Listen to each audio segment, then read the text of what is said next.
हात धुन्छौ र साबुन पानीले धुन्छु नि कति बेला धुन्छौ र छिनछिनमै धुन्छु नि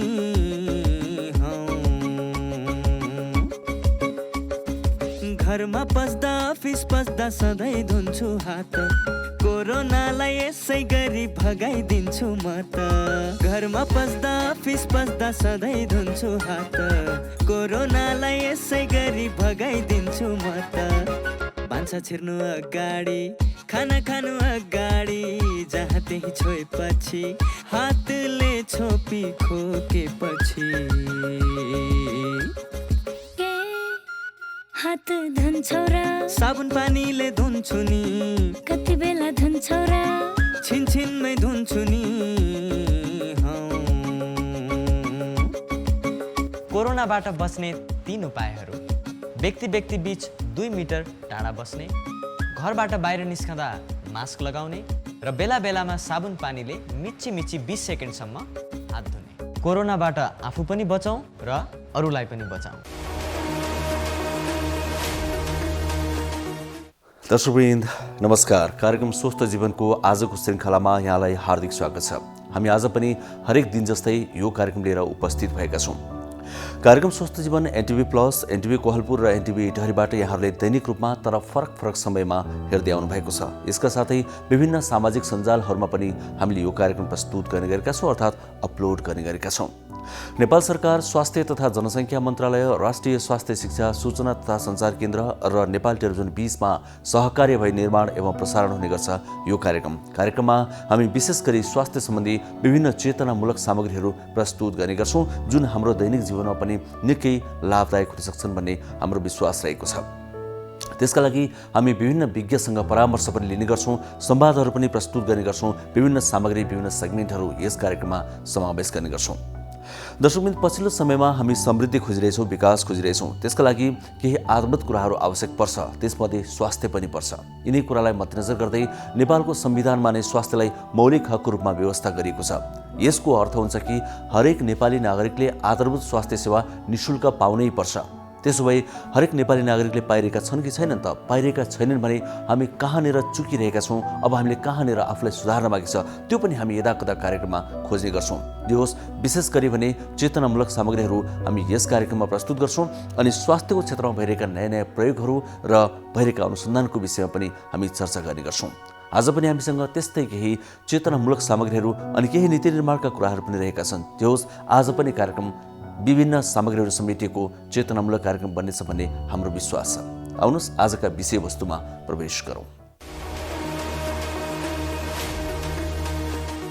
दर्शकवृन्द, जब कोरोना भाइरसको महामारी संसारमा फैलिन थाल्यो तब हरेक तह र तब्काबाट आफ्नो ठाउँबाट यस विरुद्धमा, यसको रोकथामका लागि, नियन्त्रणका लागि विभिन्न प्रयासहरू गर्न थालिए। त्यसै क्रममा कति निकायहरूले, कति संस्थाहरूले, राज्यहरूले नीति निर्माण गर्न थाले भने कतिले यस विरुद्धको भ्याक्सिन बनाउन थाले। त्यसै क्रममा 100 भन्दा बढी भ्याक्सिनहरू अहिले परीक्षणको क्रममा रहेका छन् विभिन्न देशहरूमा। 1 दर्जन भ्याक्सिनहरूले त तेस्रो चरण पूरा गर्ने क्रममा रहेका छन्। यसको अर्थ ती छिट्टै नै बजारमा आउँदैछन्। त्यसै क्रममा 2वटा भ्याक्सिन कम्पनीले भने मान्यता पाइसकेका छन् आपतकालीन प्रयोगका लागि, फाइजर र बायोएनटेक। फाइजर र बायोएनटेकका भ्याक्सिनहरू कुनै पनि देशले आफ्नो देशको नियमनकारी निकायसँग समन्वय गरेर आयात गर्न सक्दैछन् र प्रयोग गर्न सक्छन्। यो कुरा प्रमाणित भइसकेको छ र यस अर्थमा फाइजर चाहिँ कोरोनाको विरुद्धमा आपतकालीन प्रयोग गर्न पाउने पहिलो भ्याक्सिन बनेको छ संसारको। यस विषयमा विस्तृत जानकारी सहितको रिपोर्ट आजको कार्यक्रममा हामी सुरुवातमै प्रस्तुत गर्नेछौँ। यो एउटा खुसीको कुरा पनि हो। अर्को कुरा, आज हामीले प्रस्तुत गर्न लागेको स्वास्थ्य सम्बन्धी विषय हो मुटु। मुटु निकै संवेदनशील अङ्ग हो। हुन त धेरै छन् संवेदनशील अङ्गहरू, त्यसमध्ये पनि मुटुलाई निकै संवेदनशील अङ्ग मानिन्छ। किनभने मुटुकै कारण संसारमा वर्षिनी करोडौँ मानिसहरूले ज्यान गुमाउने गर्छन्। मुटु कसरी बचाउने, अहिलेको समयमा मुटु कसरी बचाउने, खानपानमा कसरी ध्यान दिने लगायतका विभिन्न विषयमा आज हामी संवाद गर्दैछौँ। अर्थात् आजको स्वास्थ्य संवादमा हामी मुटुसँग सम्बन्धित एकजना विज्ञसँग कुराकानी गर्दैछौँ। दर्शकवृन्द, हामीले कार्यक्रममा पछिल्लो समयमा विभिन्न छोटा छोटा जानकारीमूलक सामग्रीहरू पनि प्रस्तुत गर्ने गरेका छौँ। त्यो क्रमलाई आज पनि जोड्दैछौँ। ती केही साङ्गीतिक हुनेछन् अनि केही संवादमूलक हुनेछन्, केही भने आदेशात्मक या आज्ञा गरिएका पनि हुनेछन्। हामी त्यस्ता खालका सामग्री पनि आज प्रस्तुत गर्नेछौँ। अनि सँगसँगै पछिल्लो समयमा हामीले हाम्रो जीवनशैली कस्तो हुनुपर्छ भनेर पनि निकै प्राथमिकताका साथ प्रस्तुत गर्ने गरेका छौँ। किनभने विज्ञहरूले के भन्दै आएका छन् भने यो प्रमाणित पनि भइसकेको कुरा हो कि हाम्रो जीवनशैली हाम्रो रोग निम्त्याउने क्रममा निकै महत्त्वपूर्ण छ। अर्थात् हामीले जीवनशैलीलाई सही तरिकाले अगाडि बढाएनौँ भने हामीले धेरै रोग निम्त्याइरहेका हुन सक्छौँ र रोग निको पार्न पनि गाह्रो बनिरहेका हुन सक्छौँ। त्यसो भए हाम्रो जीवनशैली कस्तो हुनुपर्छ? आज मुटुको विषयमा हामीले कुराकानी गरिरहेको हुनाले त्यसैमा बढी केन्द्रित हुनेछ। यद्यपि हामी समग्रमा हाम्रो जीवनशैली कस्तो हुनेछ भनेर पनि एकजना विज्ञको सुझावसहितको सामग्री प्रस्तुत गर्नेछौँ। सुरुवातमा भने भ्याक्सिन सम्बन्धी केही खुसीका सङ्केतहरू जोडिएको यो रिपोर्ट हेरौँ।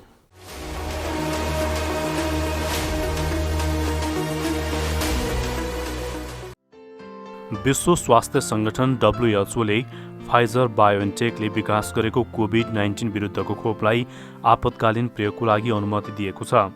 सङ्गठनले खोप स्वीकृत गरेसँगै विश्वका विभिन्न देशले फाइजरका खोप आयात र वितरण गर्न थप सहज बनाएको छ। बेलायतले गत डिसेम्बर 8मै फाइजरको खोपलाई अनुमतिसहित आम जनतालाई खोप दिन थालिसकेको छ। साथै यी खोप अमेरिका, क्यानाडा र युरोपेली युनियनमा आबद्ध मुलुकसहित अन्य कतिपय मुलुकले प्रयोगमा ल्याएका छन्। कोरोना भाइरस विरुद्ध आपतकालीन प्रयोगको लागि WHOबाट खोप स्वीकृत प्राप्त गर्ने फाइजर पहिलो कम्पनी हो। फाइजरको खोपले अनुमति प्राप्त गर्नु निकै सकारात्मक कदम भएको र यसबाट विश्वका अन्य मुलुकले पनि यस खोपमा सहज पहुँच हासिल गर्ने विश्वास विश्व स्वास्थ्य सङ्गठनले लिएको छ। WHOका अनुसार युनिसेफ जस्ता मानवीय सहायता निकायहरूले फाइजरका खोप खरिद गरेर अति जरुरी परेका मुलुकमा आपूर्ति गर्न समेत यसले बाटो खोलेको छ। फाइजर बायोएनटेकले विकास गरेको खोपको सुरक्षा, प्रभावकारिता र गुणस्तर जाँच गर्न WHOले विश्वभरबाट तथ्याङ्क सङ्कलन गरी विश्लेषण गरेको थियो। विज्ञहरूको टोलीले गरेको अध्ययनमा कोभिड-19बाट सिर्जना हुने जोखिम न्यून गर्न फाइजरका खोप निकै प्रभावकारी देखिएको WHOले जनाएको छ।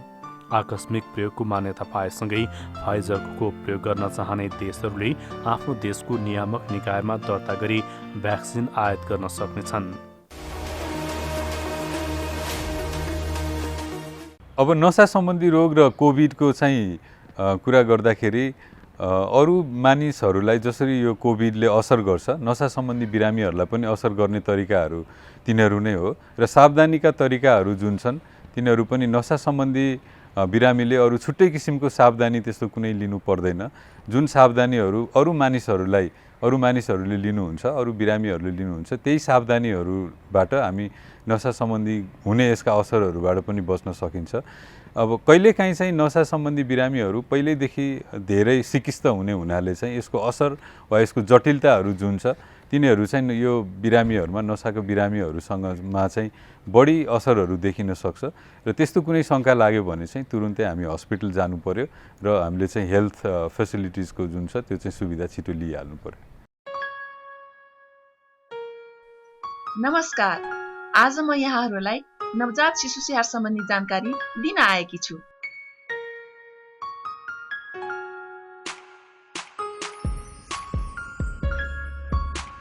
शिशु जन्मेको 1 घण्टाभित्र आमाको बिगौती दुध खुवाउनुपर्छ। शिशुलाई 6 महिनासम्म पूर्ण स्तनपान गराउनुपर्छ। आमाको दुधमा शिशुलाई चाहिने जति पानी भएको हुनाले पानी पनि खुवाउनु पर्दैन। बालबालिकालाई 2 वर्षसम्म पूरा खानाको सँगसँगै आमाको दुध पनि खुवाउनु पर्छ। शिशुले चाहेको जुनसुकै बेला पनि स्तनपान गराउनु पर्छ। कम्तीमा पनि दिनमा 10-12 पटक खुवाउनु पर्छ। शिशुलाई जन्मेको 24 घण्टापछि मात्र नुहाउनु पर्छ र नुहाउँदा पनि मनतातो पानीले नुहाई तुरन्त सफा, नरम र उभानो कपडाले राम्रोसँग पुछी न्यानो गरी राख्नुपर्छ। शिशुको नाभि सधैँ सफा र सुक्खा राख्नुपर्छ। नमस्ते, म डाक्टर निपुञ्ज श्रेष्ठ, बालरोग विशेषज्ञ। अहिले यो कोभिड-19 इन्फेक्सनको जुन एउटा महामारी जुन सुरु भएको छ यसमा चाहिँ बालबालिकाहरू पनि उत्तिमै जोखिममा छन्। हामीले बालबालिकाहरूलाई यो कोभिड इन्फेक्सनबाट जोगाउनु धेरै जरुरी देखिन्छ। अब बालबालिकालाई जोगाउनको लागि हामीले जुन ठुलो मान्छेहरूको लागि भन्छौँ त्यस्तै नै हो। मास्कको प्रपर युज हुनु पर्यो, हात टाइममा धोइराख्नु पर्यो, ह्यान्ड सेनिटाइजरहरू युज गरिराख्नु पर्यो, सोसियल डिस्टेन्स मेन्टेन गर्नु पर्यो, बच्चाहरू बाहिर गएर अरूसँग धेरै घुलमिल हुनु भएन, घरमै बसिराख्नु पर्यो। यति हामीले गऱ्यौँ भने हामीले बालबालिकाहरूलाई पनि यो कोभिड-19 को इन्फेक्सनबाट बचाउन सक्छौँ। यो भन्दै बच्चाहरू जब घरमा हुन्छन् उसलाई एउटा चाहिँ घरमा चाहिँ एउटा ह्याप्पी इन्भाइरोमेन्ट पनि हामीले राखिदिनु पर्यो।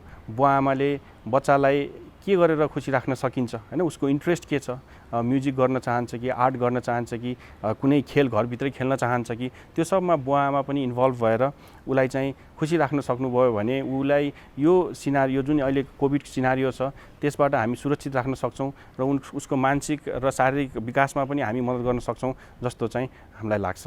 लामो प्रसुति व्यथाको कारण बच्चाको टाउकोले योनि मार्ग र पिसाब थैली वा दिशा थैली वा दुवैलाई थिचेर प्वाल परेर प्रसव फिस्टुला हुन्छ। प्रसुतिपछि महिलामा दिशा चुहिरहने, पिसाब चुहिरहने वा दिशा पिसाब दुवै चुहिरहने समस्या प्रसव फिस्टुला हो। कलिलो उमेरमा बच्चा जन्माउँदा पनि प्रसव फिस्टुला हुन सक्दछ। प्रसव फिस्टुलाले महिलाहरूलाई शारीरिक, मानसिक तथा सामाजिक समस्या सृजना गर्छ। प्रसव फिस्टुला रोकथाम गर्न सकिन्छ। नियमित गर्भ जाँच गर्ने, जन्मान्तरका लागि परिवार नियोजनको साधन प्रयोग गर्ने, स्वास्थ्य संस्थामा दक्ष प्रसुतिकर्मीबाट सुत्केरी गराएमा प्रसव फिस्टुला हुनबाट बचाउन सकिन्छ। प्रसव फिस्टुला उपचारबाट निको हुन्छ। उपचार पाइने अस्पतालहरू बीपी कोइराला स्वास्थ्य विज्ञान प्रतिष्ठान धरान, काठमाडौँ मोडल अस्पताल काठमाडौँ, सुर्खेत प्रादेशिक अस्पताल सुर्खेत।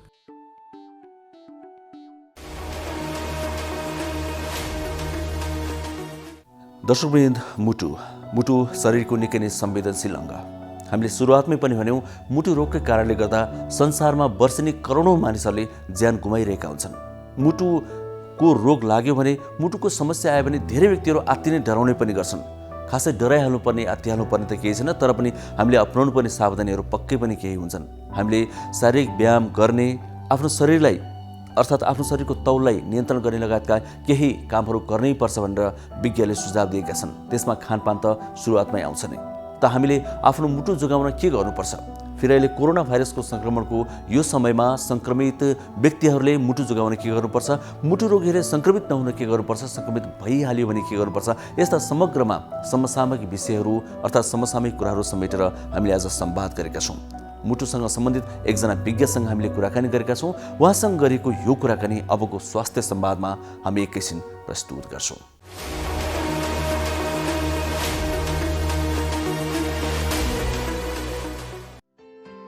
विश्व स्वास्थ्य सङ्गठनले सन् 2030 सम्ममा विश्वभर मुटु रोगबाट ज्यान गुमाउनेको सङ्ख्या वर्षेनी 2.5 करोड पुग्ने अनुमान गरेको छ।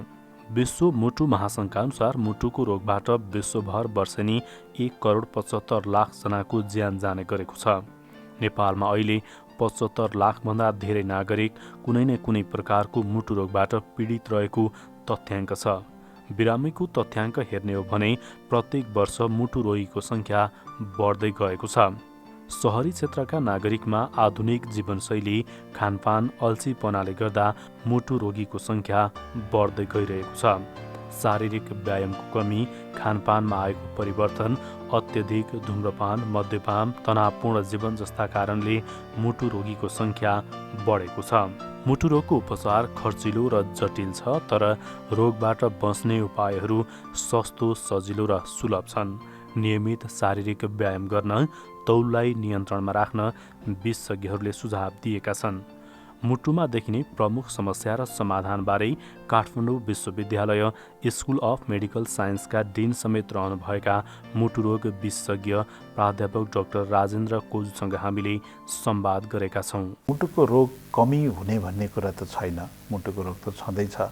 यद्यपि अहिलेको अवस्थाले गर्दाखेरि बिरामीहरू अस्पतालसम्म आउन सकेको चाहिँ छैन।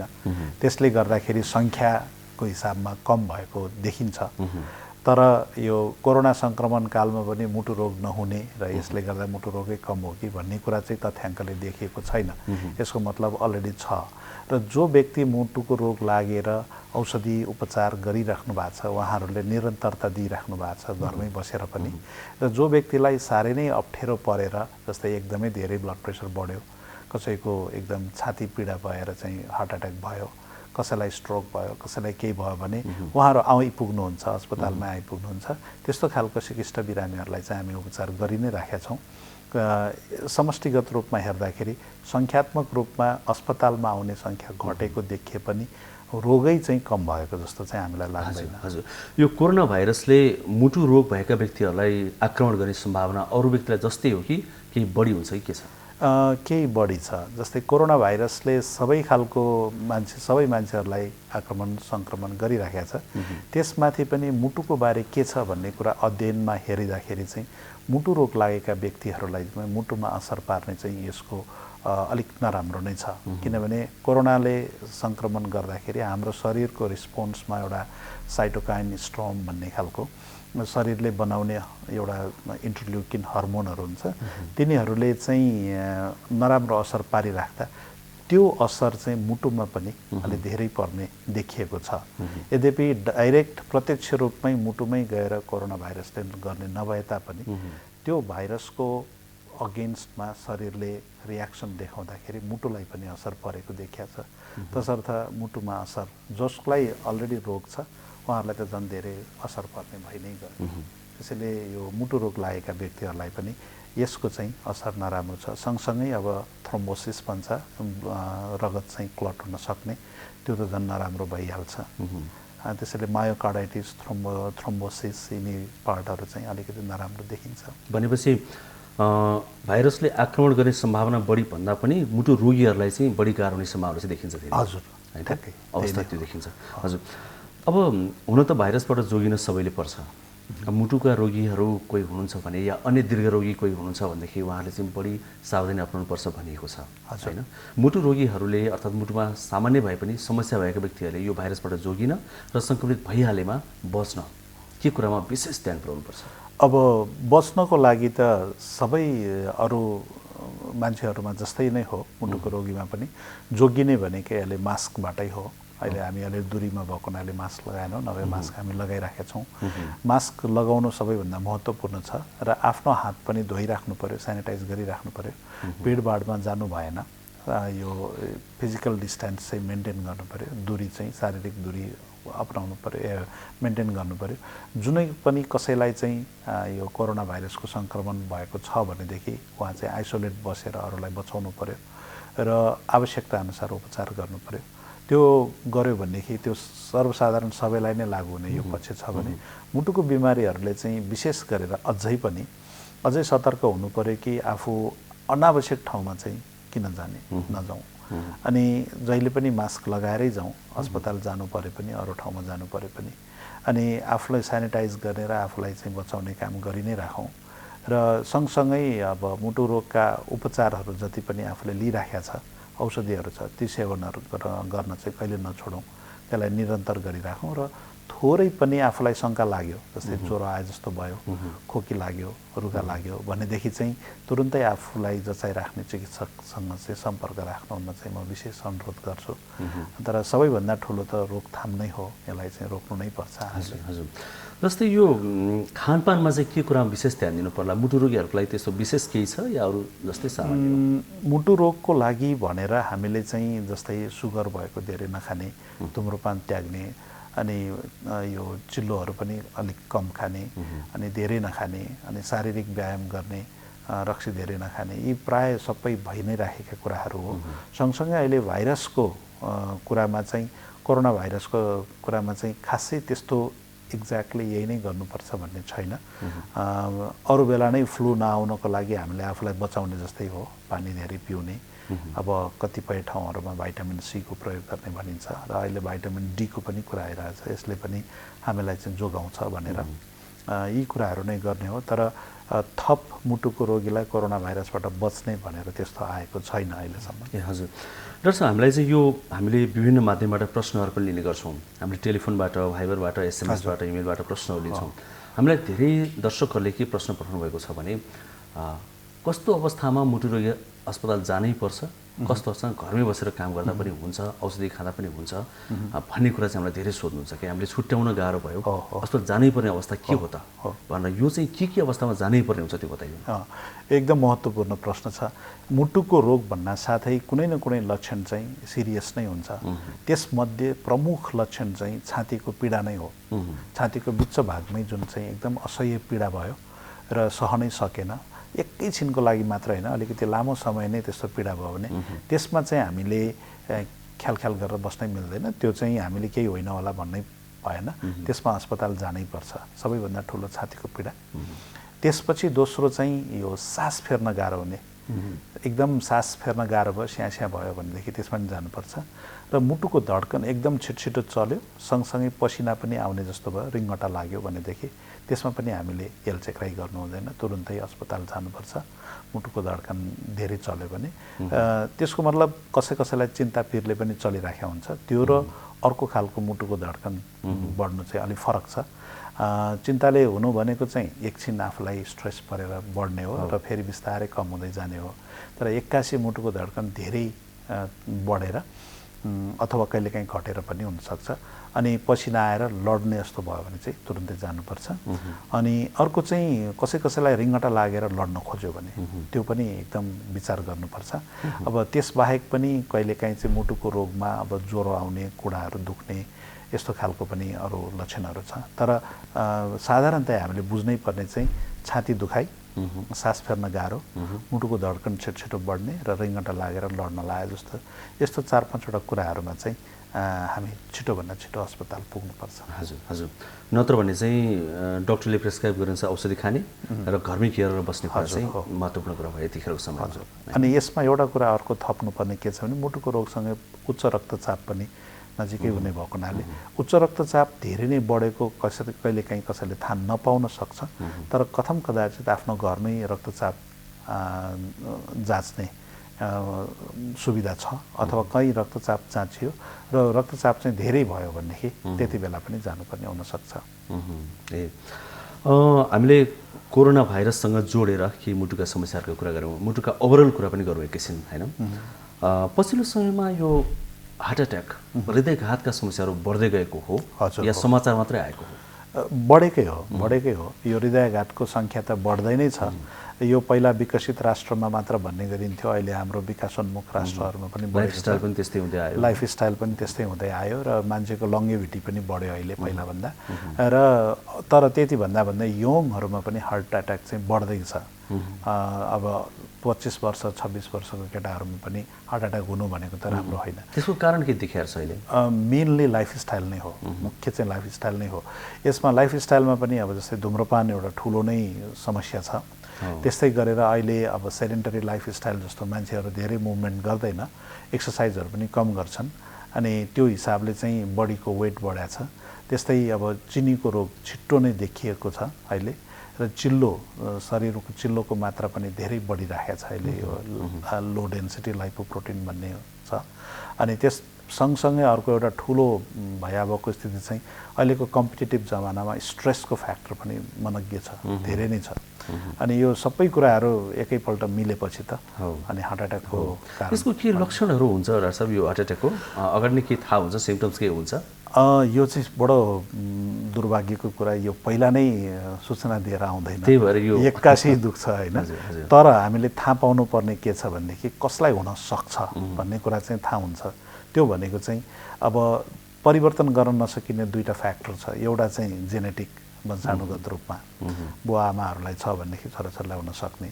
अर्को चाहिँ यो उमेर अलिकति बढेकोलाई, हुन त अहिले त्यही यङहरूमा पनि हुन्छ भनिसकेँ। र अर्को चाहिँ यो मेल पुरुषहरूलाई अलिक बढी। अब यी तिनटै कुरा हामीले परिवर्तन गर्न सक्दैनौँ। तर परिवर्तन गर्न सकिने कुरा धुम्रपान गर्ने, चिनी रोग हुने, उच्च रक्तचाप हुने, एक्सर्साइज नगर्ने, मोटो मान्छे, यी कुराहरू भयो भनेदेखि चाहिँ एउटा क्यालकुलेट गर्न सक्छौँ उसलाई 10 वर्षभित्र हार्ट एट्याक हुन सक्ने पर्सेन्टेज कति भनेर त्यो क्यालकुलेट गर्न चाहिँ मिल्छ। जसको रिस्क चाहिँ 2-3वटा बढ्छ, त्यसमा चाहिँ त्यो 10 इयर्सभित्र 10% भन्दा बेसी नै उसलाई चाहिँ हार्ट एट्याक हुन सक्ने सम्भावना हुन्छ। अनि त्यस कारणले हामी चाहिँ के सल्लाह दिन्छौँ भने जसलाई पनि यस्तो खालको रिस्क फ्याक्टरहरू चाहिँ हामी नियन्त्रणमा राख्न सक्छौँ। त्यो नियन्त्रण गऱ्यौँ भने हार्ट एट्याक हुने सम्भावना चाहिँ कम हुन्छ। र यदि भइहाल्यो भनेदेखि अलिक एक्सर्साइज गर्दाखेरि नै मात्र छाती भारी भयो र आफूलाई असहज महसुस भयो भनेदेखि छिटोभन्दा छिटो चिकित्सकको सल्लाहअनुसार जचाएर अनि केही टेस्टहरू गऱ्यो भनेदेखि हामीले पत्ता लगाउन पनि सक्छौँ। भनेपछि पहिले सावधान रहनु पर्यो। हजुर, धुम्रपान मद्यपानका कुराहरू, हजुर, स्ट्रेस बढीले नलिने कुराहरू, ती कुरामा सावधान हुनु पर्यो भन्ने कुरा चाहिँ आयो। अब यो मुटुकै कुरा गर्दा पछिल्लो ट्रेन हेर्दाखेरि चाहिँ हामीले गरेका केही रिसर्चहरू हामीले भेटेका थियौँ बालबालिकाहरूमा चाहिँ यो जन्मिँदैखेरि नै मुटुमा प्वाल भेटिने त्यो धेरै देखियो है। कतिको चाहिँ केही समयपछि आफै रिकभर हुने, कतिको चाहिँ नहुने होइन। त्यो अहिले पछिल्लो समय त्यो के कारणले यस्तो भइरहेको छ? जन्मजात मुटुको रोग पहिलादेखि नै थियो, मुटुमा प्वाल हुने। यो पनि दुई किसिमको हुन्छ। एउटा चाहिँ जन्मिँदाखेरि नै एकदमै अप्ठ्यारो निलो भएर जाने, साइनोटिक हार्ट डिजिज भन्छ। अर्को चाहिँ एसाइनोटिक भने निलो नहुने तर पछिसम्म पनि बाँच्न सक्ने, यस्तो एसाइनोटिक कन्जेनाइटल हार्ट डिजिज पनि हुन्छ। हाम्रो नेपालमा पनि थुप्रै छन् यस्तो दुवै खालको रोगहरू।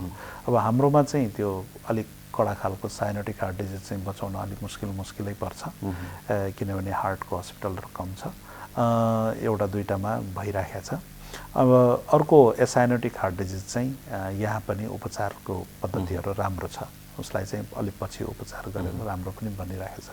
अब यसको कारण के हो भन्ने कुरा चाहिँ अलिक ठ्याक्कै भन्न मुस्किल छ, तर केही कारणहरू छ। जस्तै अहिले चाहिँ यो महिलाहरू जो चाहिँ प्रेग्नेन्ट हुन सक्नुहुने महिलाहरूको उहाँहरूको बानी व्यवहारमा पनि केही कुराहरू छ। जस्तै कुनै औषधिले गर्दाखेरि, अल्कोहलले गर्दाखेरि, स्मोकिङले गर्दाखेरि, यिनी कुराहरूले पनि योसँग रिलेटेड छ। वंशानुगत पक्कै पनि छ, वंशानुगत पनि रिलेटेड छ। त्यस्तै अब वंशाणुमा पनि कसैलाई कन्जेनाइटल हार्ट डिजिज भएको जन्मजात मुटु रोग छ भने सम्बन्धित हुने भयो। र कुनै कन्जेनाइटल हार्ट डिजिज चाहिँ महिला जसले प्रेग्नेन्ट हुन गइराख्नु भएको छ उहाँको उमेरसँग पनि सम्बन्धित छ। अलि उमेर बढ्दै गएपछि चाहिँ बच्चामा नराम्रो असरहरू हुन सक्ने सम्भावना पनि बढ्छ, त्यस्तो पनि छ। हजुर, कारणहरू चाहिँ ती भए। हजुर, अब बच्चामै त्यस्तो देखिएपछि अब डाक्टरसँग सल्लाह लिएर अब नटालिएको खण्डमा अपरेसन गर्ने कुरा छँदैछ। त्यो अपरेसन गरेर निको भइसकेपछि त्यो अपरेसन पनि दुई थरी हुँदो रहेछ होइन? त्यो एउटा अलि मेजर खालको, एउटा चाहिँ माइनर खालको होइन? माइनरै त हुँदैन, तर मेजरै हो। अघि नै भनेको जस्तै कुनै चाहिँ एकपल्ट अपरेसन गरेर पुग्दैन, अर्को दोस्रोपल्ट तेस्रोपल्ट पनि गर्नुपर्ने हुन्छ। अलि एकदमै धेरै क्रिटिकल नै छ त्यो चाहिँ अलि। अर्को चाहिँ यहाँले भन्नुभयो माइनर भन्नुभन्दा पनि सिम्पल खालको चाहिँ प्वाल एउटा मात्र छ भने त्यो प्वाललाई टालिदिने। अनि त्यो चाहिँ अहिले त कुनै अपरेसन त पुरै छाती नचिरिकन पाइप पठाएर टाल्न सक्ने पद्धति पनि विकास त्यो पनि सुन्नु आइरहेको थियो। हजुर हजुर, अब मान्छेलाई हुन्छ नि त अपरेसन गरेको मेरो मुटुको भनेपछि लाइभरिलाई एउटा चाहिँ मेरो यस्तो छ भन्ने कमजोर फिल गर्नु पर्छ या पर्दैन? पर्दैन। मुटुको अपरेसन गरिसकेपछि पनि नर्मल लाइफ बिहोर्न सक्छ, तर केही कुराहरूलाई ध्यान त दिनै पर्यो।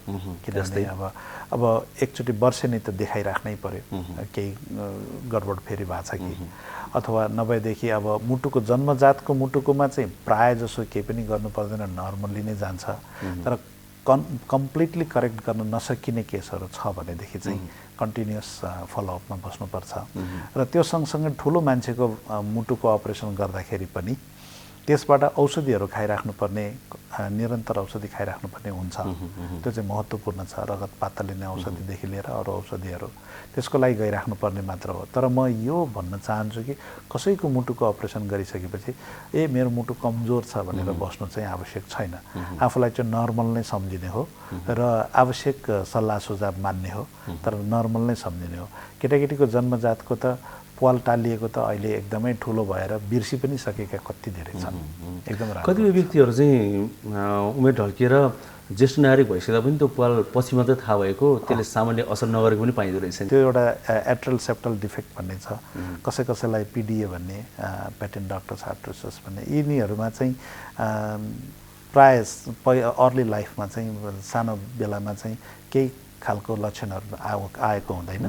अनि अलि ठुलो हुँदै गइसकेपछि कसैलाई अब महिलाहरूमा हो भनेदेखि आफू प्रेग्नेन्ट हुँदाखेरि थाहा हुन सक्छ, अथवा डेलिभरी हुँदा थाहा हुन सक्छ। नभएदेखि थाहै पत्तै नभइकन एकैपल्ट 40-50 वर्ष 60-70 वर्ष पुगेको छन्। हजुर हजुर, एकदम। यहाँले त हजारौँ बिरामीलाई हेर्नु हो होइन? यहाँ जस्तै डक्टरले हेर्नुभएको अरू हजारौँ बिरामी हुनुहुन्छ मुटुका रोगी होइन जो अहिले कोरोना भाइरसको कारणले गर्दाखेरि अलिकति बढी त्रास पाउनुहुन्छ होला, म मुटुको रोगी भन्नुहुन्छ होला, यहाँ चाहिँ अस्पताल जान पाइएन, डक्टर भेट्न पाइएन भन्ने होला, कतिको टेलिफोन एक्सेस नहुनसक्छ, फेरि डक्टरहरूले पनि सबैसँग मुटुको बिरामीसँग कुरा तार लाग्दैन होइन। एकजना डक्टरले चाहिँ आफ्ना बिरामीलाई यतिखेरको समयमा के भन्नु छ, यो माध्यमलाई नै हामी प्रयोग गरौँ न, यस्तो सञ्चार माध्यम यस्तै बेला चाहिने हो होइन, के भन्नुहुन्छ? एकदमै यो चाहिँ सबैजना मुटुका रोगीहरूलाई दिने एउटा सन्देशको रूपमा भनिदिनुहोस् न। म चाहिँ उहाँहरू सबैलाई के भन्न चाहन्छु भने यो महामारी भइकन पनि यो सङ्क्रामक रोगको महामारी हो, यो नसर्ने रोगको महामारी होइन। त्यसैले मुटुको रोग हुँदैमा चिन्ता गर्नु पर्दैन, एकदम अरू जस्तै हो। हामी मुटुको रोग सबै बिरामीहरूले चिन्ता गर्नै पर्दैन, यसमा बच्नु पर्यो आफ्नै ठाउँमा छ, तर आफ्नो लाइफस्टाइल चाहिँ नर्मल रूपमै लिने। अब यद्यपि यति भन्दै गाह्रो कुरामा के छ भने अघि नै भनेको जस्तै कसैलाई लक्षणहरू आयो, सास फेर्न गाह्रो भयो, छाती दुख्यो, मुटुको धड्कन बढ्यो, रिङ्गटा लाग्यो, यस्तो भयो भनेदेखि चाहिँ कि त चिकित्सकलाई फोन गरेर सल्लाह लिनु पर्यो या नभएदेखि अस्पतालले पुग्नु पर्यो। त्यसो नगरुन्जेलको लागि अस्पताल जानलाई डर लागेको बेलामा अथवा अहिले जानलाई धेरै नहुँदाखेरि चाहिँ आफूले खाइराखेको नियमित औषधिहरू खाइराखौँ र आफूले गरिराखेको केही एक्सर्साइजहरू गरिराखौँ, खानेको कुराको बार्ने पर्ने कुराहरू बारिराखौँ, अनि त्यसपछि स्ट्रेसलाई चाहिँ रिलिफ गर्ने केही योगा, ध्यान अथवा आफूलाई चाहिँ बिजी राख्ने यस्तो कुराहरू गरिराखौँ। यसको बारेमा यही रोगकै बारे धेरै नसोचौँ। त्यो सोच्न थाल्यौँ भनेदेखि हामी झन् धेरै बिरामी हुन्छौँ, त्यो भन्न चाहन्छु। र यो हटलाइनहरू, चिकित्सकको हटलाइनहरू पनि अहिले धेरै जसो उपलब्ध हुन थालेको छ, कहिलेकाहीँ सोसियल मिडियामा पनि उपलब्ध हुन्छ। जस्तै टेलिमेडिसिन यहाँले गर्नु भएको छ। हजुर हो, अनलाइनमा भेटिन्छ अथवा नभएदेखि फोनमा भेटिन्छ। अहिले भाइबर, मेसेन्जरमा रिपोर्टहरू पठाउन मिल्छ, आफ्नो कुराकानीहरू राख्न मिल्छ। यसरी चाहिँ सम्पर्कमा राखिराख्दाखेरि पनि हामी सल्लाह सुझाव पाउन सक्छौँ। त्यसैले चिन्ता नगरौँ, सबैभन्दा ठुलो कुरा आत्मबल बढाउँ। यो कोरोना सङ्क्रमण अझ पनि कहिलेसम्म रहन्छ हामीलाई थाहा छैन, तर यो सङ्क्रामक रोग हो। यो र मुटुको रोग अलिक भिन्न हो, यद्यपि केही असर पारे तापनि, तर त्यस्तो चिन्ता गरेर बस्नुपर्ने आवश्यक छ जस्तो चाहिँ मलाई लाग्दैन। कोरोना भाइरसको सङ्क्रमण बढेपछिको अवस्थामा धुलखेल अस्पताललाई यहाँले कसरी व्यवस्थित गर्नु भएको छ, त्यो व्यवस्थापन कसरी मिलाउनु भएको छ? थोरै स्टाफबाट काम चलाउनु पर्ने परिस्थिति होइन, त्यहाँ परीक्षणको लागि नै धुलखेलमा पठाइरहेको, सुरुदेखि नै पठाइरहेको अवस्थामा त्यो व्यवस्थापन गर्नुपर्ने चुनौती होइन, यो कुरालाई कसरी म्यानेज गर्नु भएको छ? अब यो चुनौती नै हो। हामीले राम्रो कुरा चाहिँ हामीले डे 0देखि सुरुवातका दिनदेखि नै हामीले योजना बनायौँ कि अब कोरोनाको बिरामी आयो भनेदेखि हामीले कहाँ राख्ने, के गर्ने, कसो गर्ने। किनभने कोरोना नभएका बिरामी हाम्रो ग्राह्यतामा छँदैछ, त्यसमा कोरोना भएको बिरामी आएपछि सङ्क्रमण सर्न सक्ने हुनाले छुट्टै व्यवस्था गर्नु पर्यो र हामीले योजनाबद्ध रूपमा काम गर्न पायौँ र हामीले चाहिँ एउटा छुट्टै वार्ड नै बनाइदियौँ कोरोना मात्र राख्ने। अनि कोरोना नभएका बिरामीलाई उपचार गर्ने ठाउँ छुट्टै, कोरोना भएकालाई छुट्टै। सँगसँगै नेपाल सरकारसँगको सहकार्यमा हामीले सुरुदेखि नै PCR टेस्ट पनि सुरु गऱ्यौँ, जसले गर्दाखेरि पनि हामीलाई सहज यो रूपमा भयो कि कसको कोरोना छ, कसको कोरोना छैन। र यति हुँदाहुँदै पनि अब आफ्नो स्वास्थ्यकर्मी साथीभाइहरू र स्टाफहरू सबैलाई म्यानेज गर्नको लागि चाहिँ च्यालेन्जिङ हो, तर एकदम टिमवर्क राम्रो भएको हुनाले सबैले चाहिँ सौहार्दतापूर्ण रूपमै सहयोग गरेर सबैले आफ्नो काम गरिदिनु भएको हुनाले त्यो पनि सहज भयो, हामीलाई त्यति गाह्रो भएन। अहिले पनि 1 हप्ता काम गरिसकेपछि 1 हप्ता घर बस्ने र अनावश्यक स्टाफहरू चाहिँ घरमै बस्ने र घरबाटै काम गर्ने त्यो अनुसार गरिराखेको छ। र बिरामी पनि कम हुँदाखेरि स्वास्थ्यकर्मी साथीहरू पनि सीमित मात्रामा मात्र गएर काम गरिराखेका छौँ। त्यसले भिडभाड पनि बढेन, सर्ने सम्भावना पनि भएन, त्यो तरिकाले गरिराखेका छौँ।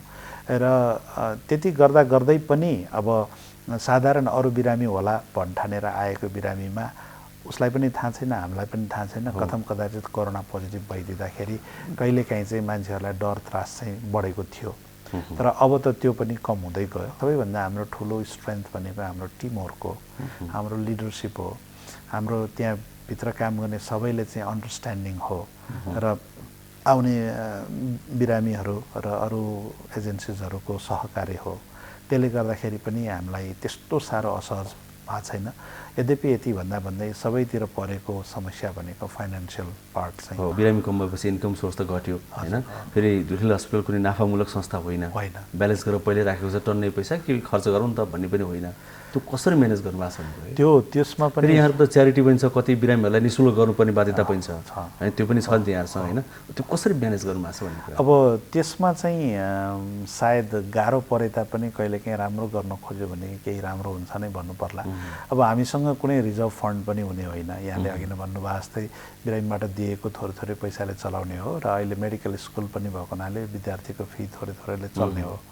अब त्यो सबैलाई हिसाब किताब गर्दाखेरि अहिले चाहिँ हाम्रा स्टाफहरू, हाम्रा साथीभाइहरू सबैले नै यो समस्या सबैतिर परेको हुनाले हामीले चाहिँ आफ्नै बलबुताबाट चाहिँ केही कन्ट्रिब्युसन्स चाहिँ अहिलेलाई यति चाहिँ हामी नलिउँ भन्ने खालको टिमवर्कमै एउटा समझदारी गरेर अब माथिल्लो तहकाहरूले 25% चाहिँ छोडिदिने र तल्लो तहका थोरै लिनेहरूले 10% छोडिदिने। त्यसरी गर्दाखेरि अब काम पनि अहिले पुरै गर्न नसकेको बेलामा यति कन्ट्रिब्युट गर्दाखेरि चाहिँ केही हदसम्म सहज भएको छ।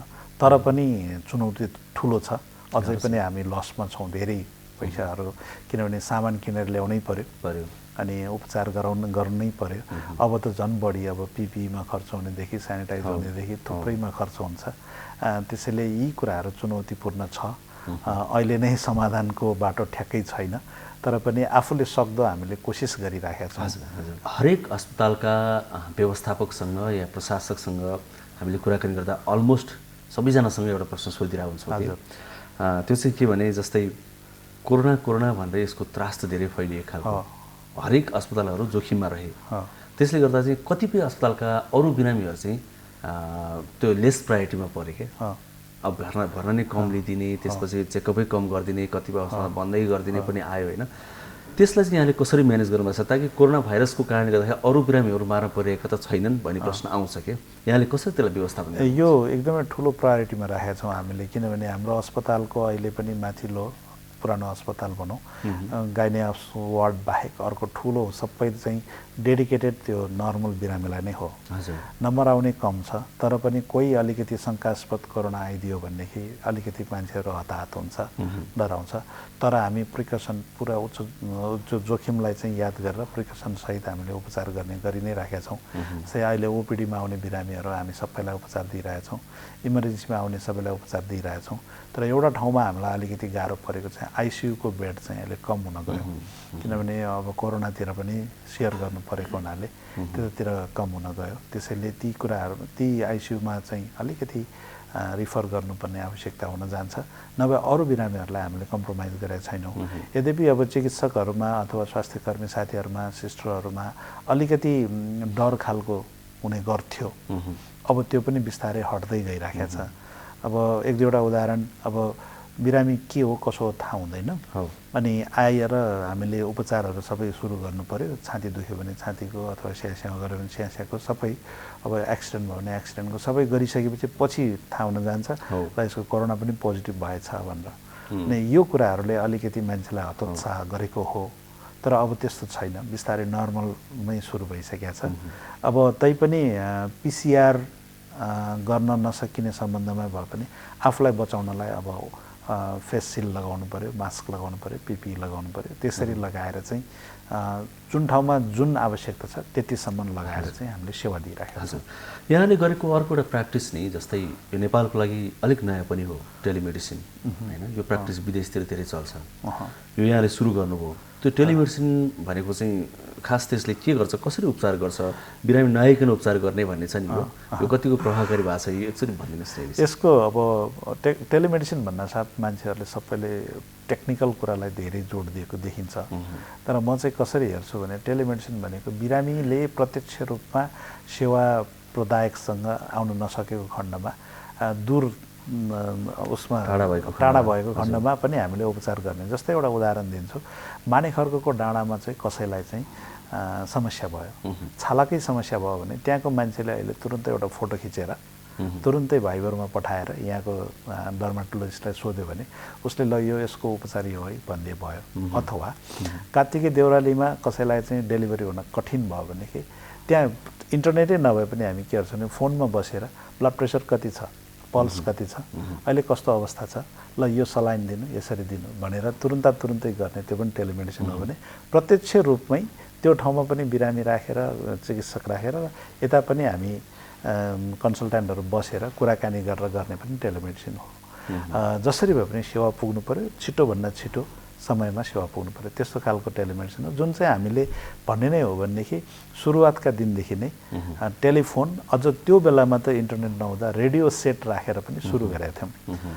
पाँच खाल होइन, के भन्छ, पलाञ्चोक भगवतीको डाँडामा रेडियो सेट, त्यहाँबाट चाहिँ अनि बोल्देमा त्यहाँ रेडियो सेट राखेर रेडियो सेटबाट त्यहाँ केही गाह्रो साह्रो पऱ्यो भने हामीलाई सोध्ने, त्यसरी सुरु गरेको। अब त इन्टरनेट भएपछि त धेरै सजिलो भएको छ। यो कति इफेक्टिभ भएको छ, कतिको बिरामीहरू त्यसमा आउनुहुन्छ होला अनि कतिको हुनु भएको छ, प्र्याक्टिसले के भन्छ? यो अब यस्तो छ, इफेक्टिभ चाहिँ इफेक्टिभ डेफिनेटली छ, यसमा दुई मात्रै छैन। तर पनि कतिपय बिरामीहरूले चाहिँ प्रत्यक्ष रूपमा आफूलाई उपचार गर्ने कन्सल्ट्यान्टलाई देख्न सुन्न चाहन्छ भने अनि कुनै किसिमले आउन सक्छ। अब अपरेसन त गर्न सक्दैनौँ हामी होइन, अब मेडिकल कुराहरूमा एडभाइस गर्न सक्छौँ, इमर्जेन्सी उपचार गर्न सक्छौँ, तर पनि सर्जरी नै गर्ने त आउनु नै पर्यो। त्यसैले अब 100% भन्नलाई त कठिन छ अझै पनि, त्यसमाथि पनि कहिलेकाहीँ अब ब्रेक भइदिन्छ कम्युनिकेसन, त्यो पनि अप्ठ्यारो छ। तर इफेक्टिभ हो नेपालको जस्तो लागि, जहाँ चाहिँ डाँडा काँडाहरू छ। यो जुन च्यारिटीको कुरामा अहिले एउटा कुरा नेपाल सरकारसँग हामी एकदम खुसी केमा पनि छौँ भने इन्सुरेन्स भएको छ अहिले, अनि यो इन्सुरेन्स कभर भएर चाहिँ धेरै जनताहरूलाई राम्रो भएको छ अहिले। त्यो कसरी छ, के छ, त्यसको विस्तृत बताइदिनुहोस् न। अब अहिले काभ्रे जिल्ला, सिन्धुपाल्चोक, रामेछाप, सिन्धुली यो सबैको जनताहरू अझ गरिबी रेखा मुनिकाहरूलाई चाहिँ इन्सुरेन्सको कभर चाहिँ नेपाल सरकारले गरिदिएको छ। अनि उहाँहरू चाहिँ अब कुनै दिनमा, हिजो अस्तिको दिनमा चाहिँ इन्सुरेन्स नहुँदाखेरि अस्पतालसम्म आइपुग्दाखेरि उहाँहरूलाई चाहिँ कुनै इन्भेस्टिगेसन्स गर्नु पऱ्यो भने 4-5 हजार तिर्नलाई कठिन हुन्छ भनेदेखि अब त्यो उहाँहरूले टेन्सन लिनु परेन।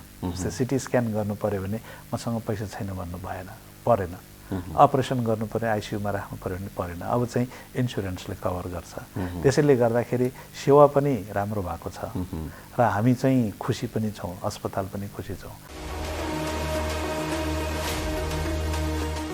दर्शकवृन्द, फेरि पनि स्वागत छ कार्यक्रम स्वस्थ जीवनमा। यो दैनिक कार्यक्रम हो। यहाँहरूले एनटिभी प्लस, एनटिभी कोहलपुर र एनटिभी इटहरीबाट हरेक दिन यो कार्यक्रम फरक समयमा हेर्दै आउनुभएको छ। हामी यहाँहरूकै प्रश्नका आधारमा, जिज्ञासाका आधारमा विज्ञहरू र विषयहरू छनौट गरेर कार्यक्रम निर्माण गर्ने गर्छौँ। यो कुरा हामीले बारम्बार भन्दै आएका छौँ। अब एकैछिन जीवनशैलीको कुरा गरौँ। जीवनशैली अर्थात् हाम्रो खानपान, व्यवहार, शारीरिक व्यायाम आदि कुराहरू। हामीले कति समय सुत्नुपर्छ, के कसरी खानुपर्छ, हामीले शारीरिक व्यायाम के कसरी कति गर्नुपर्छ, यो कुराहरू हामी थाहा पाइरहेका हुँदैनौँ। हुन त यी सामान्य लाग्छन् सुन्दाखेरि, तर यिनले हाम्रो स्वास्थ्यमा धेरै ठुलो असर पारिरहेका हुन्छन्। हामीले जीवनशैली कस्तो अपनाउनुपर्छ, कसरी ध्यान दिनुपर्छ, यस्ता कुराहरूमा यो समितिको सामग्री एकैछिनमा हामी अब प्रस्तुत गर्दैछौँ। आज हामीले मुटुलाई विशेष केन्द्रमा राखेर अर्थात् मुटुका विषयमा बढी सामग्री समेटेर कार्यक्रम तयार पार्यौँ, किनभने मुटु संवेदनशील अङ्ग पनि हो, हामीले बारम्बार भन्दै आएका छौँ। त्यसकारण मुटुका कुरा यस क्रममा पनि बढी आउन सक्छन्। यद्यपि हामी सबैलाई काम लाग्ने, हाम्रो दैनिक जीवनमा काम लाग्ने र समग्र जीवनशैलीका कुराहरू पनि यहाँ छन्। अब एकैछिन हेरौँ यो अर्को सेगमेन्ट, जीवनशैली।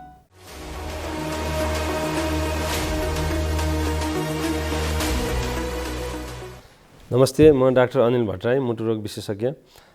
संसारमा अहिले मुटुरोगको अवस्था भयावह देखिन्छ। संसारको सम्पूर्ण मृत्युदरको 30% मान्छेहरू मुटु एवं रक्तनलीको रोगले मरिरहेका छन् र अहिलेको पछिल्लो आँकडाले नेपालमा पनि त्यो नै देखिएको छ। 30% जति मान्छेको मृत्यु चाहिँ कार्डियोभास्कुलर डिजिजले भइरहेको छ।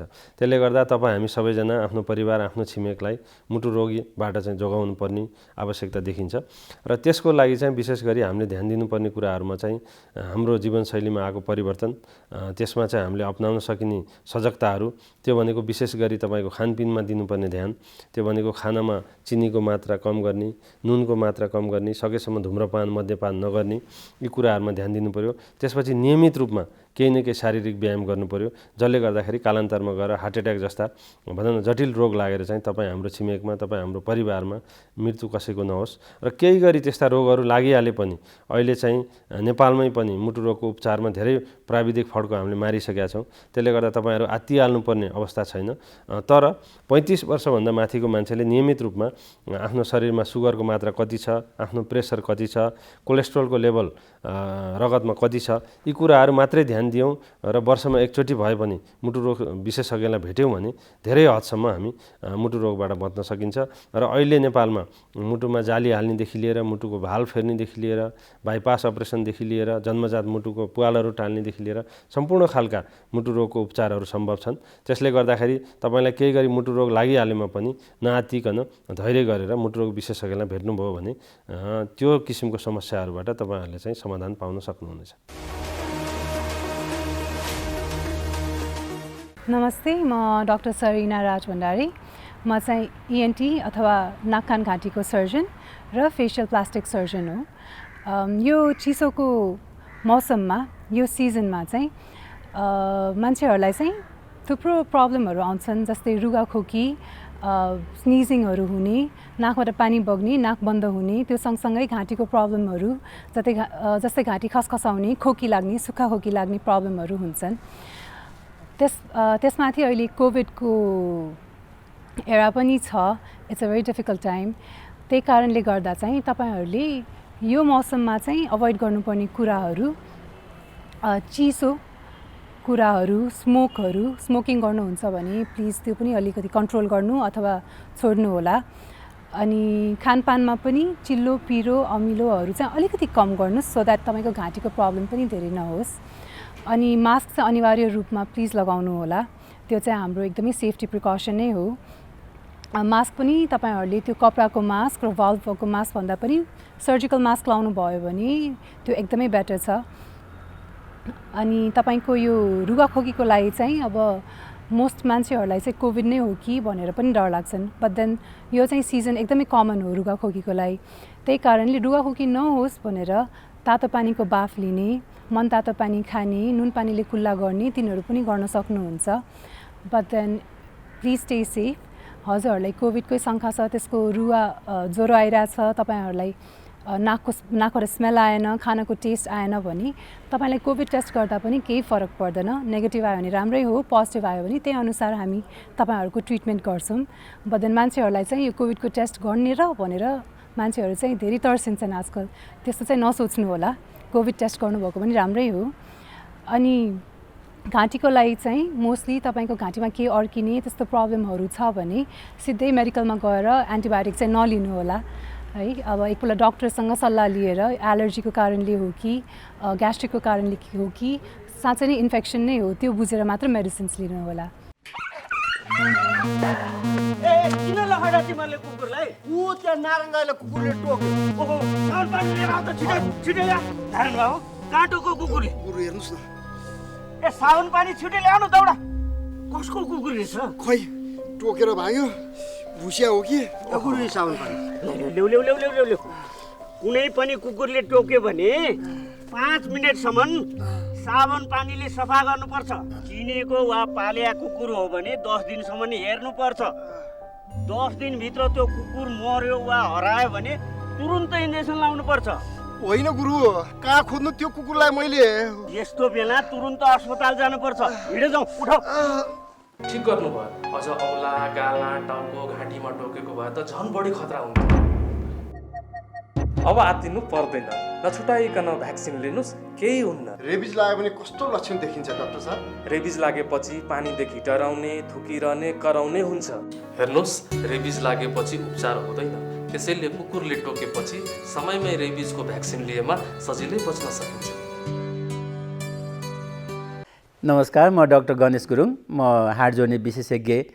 म के भन्छ भने अब हामीसँग चाहिँ उमेर अनुसार हाड जोड्नेको समस्याहरू चाहिँ हुनसक्छ। मैले अघि नै भने बच्चाहरूलाई चाहिँ जङ्क फुडहरू नखानिदिनुहोस्। धेरै हाम्रो बच्चाहरू जङ्क फुड खान चाहिँ आजकल धेरै नै छन्। तिनले गएर अल्टिमेटली उसको हाड जोड्नेमा चाहिँ असर गर्न सक्छ र स्पेसली हार्ट कमजोरहरू हुनसक्छ, मसलहरू कमजोर हुनसक्छ र भोलि गएर त्योभन्दा पनि गएर उसको पछिलाई त्यसले असर गर्न सक्छ। अर्को कुरा, बच्चाहरूलाई ओभर फिडिङ पनि नगरिदिनुहोस्, किनभने ओभर फिडिङ हुन साथै उनीहरूलाई चाहिँ ओबिसिटी हुनसक्छ। अहिले हाम्रो देशमा पनि यो बच्चाहरूको ओबिसिटी जुन किसिमको मोटापनको चाहिँ अवस्था धेरै आइरहेको छ, त्यो हुनलाई चाहिँ हामीले रोक्नुपर्छ। त्यसले पनि अल्टिमेटली गएर चाहिँ हाड जोड्नेलाई असर गर्न सक्छ।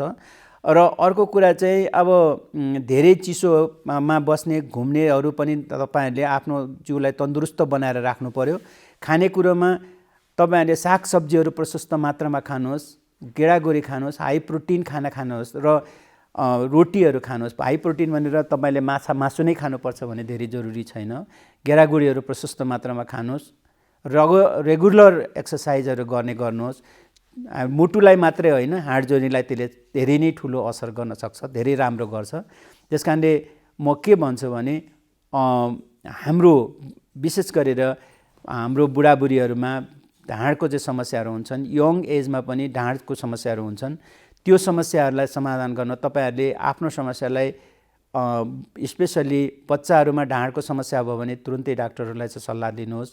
यङ एजमा पनि ढाँडको समस्या छ भने तपाईँले तुरुन्तै डाक्टरहरूलाई सल्लाह लिनुहोस्। र बुढाबुढीमा चाहिँ हाम्रो यो डिजेनेरेटिभ प्रोसेस जुन के भनौँ न हाड जोड्ने खिने कारणले चाहिँ बढी ढाँड दुख्ने हुनाले तपाईँले साधारण मेडिकेसनबाट साधारण उपचारबाट भएन भने सम्बन्धित विशेषज्ञलाई तपाईँले गएर चाहिँ सेवा लिनुपर्ने हुनसक्छ। अर्को कुरा चाहिँ अब उमेरको कारणले हाम्रो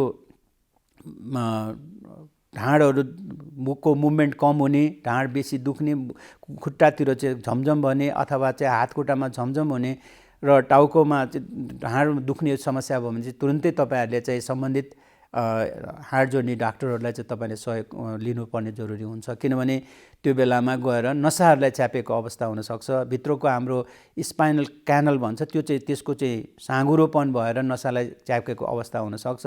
त्यसले गर्दा भोलि गएर पर्मानेन्ट नसालाई असर गरेर दुख्ने अवस्था के अरे पर्मानेन्टली न्युरोलोजी डेफिसिट हुनसक्ने अवस्था हुने हुनाले तपाईँले त्यसको जरुरी हुन्छ।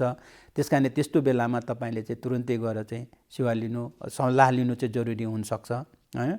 र अर्को कुरा चाहिँ के छ भने कुनै पनि दुखाइ हाड जोड्नेमा कुनै पनि दुखाइ साधारण औषधिबाट तपाईँले दुखाइ कम भएन भने रिलेन्टलेसली दुखिराख्यो भने चाहिँ तुरुन्तै सम्बन्धित उसलाई चाहिँ गएर चिकित्सकहरूलाई चाहिँ चिकित्सक भन्नाले स्पेसली अर्थोपेडिक सर्जनलाई चाहिँ गएर तपाईँहरूले चाहिँ सहयोग लिनुपर्छ। किनभने त्यसमा धेरै कारणले दुख्नेको थुप्रै कारणमध्येको त्यो डेन्जर कारण अरू भनौँ नि कुनै खतरनाक कारणहरू पनि हुनसक्छ। त्यस्तो जस्तो भनौँ त्यसमा ट्युमरहरू हुनसक्छ अथवा त्यसमा चाहिँ अरू कारण पनि भएन हुनाले त्यसको कुरालाई चाहिँ तपाईँले गर्नु पर्यो। र अर्को कुरा स्पोर्ट्स इन्जुरीहरूमा हामी धेरै कुराहरू स्पोर्ट्स इन्जुरीमा छ। स्पोर्ट्समा गर्दाखेरि कुनै पनि एक्सर्साइज गर्दा स्पोर्ट्समा जाँदाखेरि चाहिँ तपाईँले वार्मअप राम्ररी वार्मअप गरेर मात्रै आफ्नो चाहिँ स्पोर्ट्सहरू अथवा चाहिँ एक्सर्साइजहरू गर्नुहोस्। बिना वार्मअप हेभी एक्सर्साइज गर्दाखेरि पनि भोलि गएर त्यसको नसाहरू लिगामेन्ट्सहरूमा अथवा मसलहरूमा चाहिँ त्यसको स्ट्रेन हुने हुनाले त्यसले गएर पर्मानेन्ट तपाईँहरूले दुःख दिने हुनसक्छ। र अनएकस्टम एक्सर्साइजहरू तपाईँहरूले नगरिदिनुहोस्। म चाहिँ त्यो भन्छु एक्सर्साइज गर्दा पनि अनएकस्टम भनेको मतलब गरेको बेलामा बेसरी गर्ने नगरेको बेलामा नगर्ने अथवा बेसरी गरेकै गर्ने खालको पनि हुँदैन। बिस्तारै ग्रेजुअली बढाउँदै लाने गर्ने खालको गर्नुपर्छ। त्यही भन्न चाहन्छु। र बच्चाहरूको जुन पुल एल्बोको कुरा छ जन कि हात बच्चाहरूलाई तान्दाखेरि खुसुक यहाँको चाहिँ हड्डी खुस्केर बच्चाहरू हात चलाउने, बच्चाहरू रोएर दुःख दिने हुन्छन्, हातको चाहिँ हड्डी त्यहाँको जोड्ने खुस्किने हुन्छ। त्यसमा पनि तपाईँहरूले बच्चालाई विशेष गरी बोक्दाखेरि चाहिँ यसमा उसको चाहिँ शरीरमा समातेर उचाल्ने र उचाल्दाखेरि पनि त्यस्तो किसिमको गर्ने र हातमा समातेर यसरी उचाल्ने हाम्रो टिपिकल नेपाली उखानमा भने मामा घर देखाउने भनेर हातमा उचाल्ने चलन छ। त्यस्तो किसिमको कुराहरू चाहिँ नगरिदिनुहोस्। यही कुरा भन्न चाहन्छु।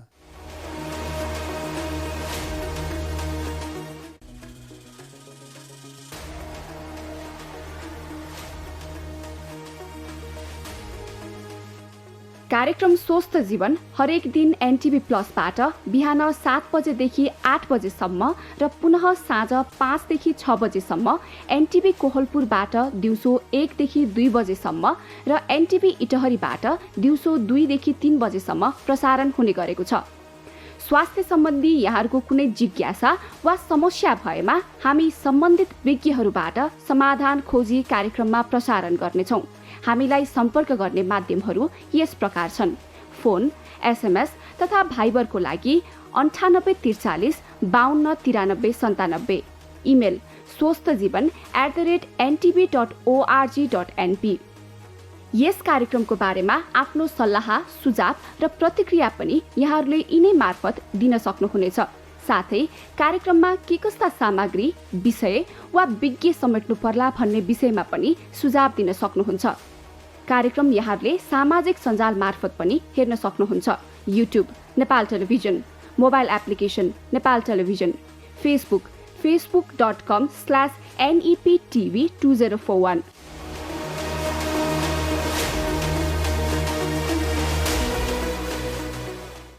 दर्शकवृन्द, समय सकिन आँटेको छ। एकैछिनमा हामीले बिदा माग्नुपर्छ, किनभने यो 1 घण्टाको कार्यक्रम मात्रै हो। हामी 1 घण्टाको कार्यक्रम पनि विभिन्न स्टेसनहरूमा पुनः प्रसारण गर्ने गर्छौँ। जस्तै NTV plus, NTV Kohalpur, NTV इटहरमा यो कार्यक्रम प्रसारण हुने गर्छ र विभिन्न समयमा पुनः प्रसारण पनि हुन्छ तिनै स्टेसनहरूमा पनि। यसका साथै हामीले विभिन्न सामाजिक सञ्जालहरूमा पनि यो कार्यक्रम प्रस्तुत गर्ने गरेका छौँ। यहाँहरूले आफ्नो अनुकूलता मिलाएर ती सञ्जालहरूमा हेर्न सक्नुहुन्छ। जस्तै युट्युबमा हेर्न सक्नुहुन्छ, नेपाल टेलिभिजनको मोबाइल एपमा हेर्न सक्नुहुन्छ, वेबसाइटमा हेर्न सक्नुहुन्छ। हामीले विभिन्न समयमा ती कार्यक्रम हेर्न सक्ने गरी व्यवस्था गरेका छौँ। अर्को कुरा, फेसबुक। पछिल्लो समयमा निकै चर्चित सामाजिक सञ्जाल फेसबुकमा पनि हरेक दिन साँझ 5 देखि 6 बजेसम्म यहाँहरूले यो कार्यक्रम प्रत्यक्ष हेर्न सक्नुहुन्छ र अरू बेलामा पनि त्यहाँ रेकर्ड त पक्कै पनि रहन्छ। यहाँहरूलाई कार्यक्रम कस्तो लाग्छ, हामीलाई सल्लाह, प्रतिक्रिया, सुझाव दिन नबिर्सनुहोला। हामी तिनलाई आधार मान्दै विज्ञहरू डाक्नेछौँ अनि सामग्रीहरू तय गर्नेछौँ र कार्यक्रम प्रस्तुत गर्नेछौँ। अर्को कुरा, यहाँहरूका पनि कुनै स्वास्थ्य सम्बन्धी जिज्ञासा छन् भने, प्रश्न छन् भने पनि पठाउनुहोला, तिनलाई पनि हामी समेट्नेछौँ। ती ठेगानाहरू हामीले स्क्रिन देखाइरहेका छौँ जहाँ तपाईँले आफ्ना जिज्ञासा र प्रतिक्रिया दिन सक्नुहुन्छ। त्यसका लागि टेलिफोन प्रयोग गर्न सक्नुहुन्छ, एसएमएस गर्न सक्नुहुन्छ, भाइबर गर्न सक्नुहुन्छ, इमेल गर्न सक्नुहुन्छ। हरेक माध्यमहरू खुल्ला छन् 24 घण्टा। आजलाई हामी बिदा माग्छौँ। फेरि पनि भन्छौँ, कोरोना भाइरसको महामारी अझै पनि बाँकी छ। हामीले बच्नु अझै पनि आवश्यक छ, किनभने भ्याक्सिन नेपालमा आइसकेको छैन। संसारमै पनि एक किसिमले प्रयोगमै भएको भ्याक्सिन हो यो।